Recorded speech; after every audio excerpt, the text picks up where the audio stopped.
দেখো আমার এইভাবে জোর করে মাখাতে হয় ওকে, কারণ রেমেডিটা ওই বানিয়েছে, অথচ ও মাখবে না আর আমাকে মাখাবে। সেই জন্য দেখো আমি ওকে এইভাবেই পরিষ্কার পরিচ্ছন্নতা রাখি। ও তো মাখবেই না মোটে, কারণ ওর তো এক্সাম চলছে, সেই জন্য তোমাদের সামনে ভিডিওগুলো হাজিরও করতে পারছি না ঠিকভাবে। দেখো বন্ধুরা কি অবস্থা, পুরো হ্যাপি হোলির আগে হ্যাপি হোলি করে দিলাম একদম।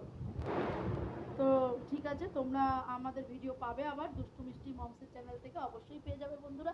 তো দেখো আমাদের কে কে চিনতে পারছো তোমরা বলো। দেখো আমি দুষ্টু আর দুষ্টুর মম। আর মিষ্টি, মিষ্টি তো লাজ করে ঘুমিয়ে পড়েছে। Tata bye bye.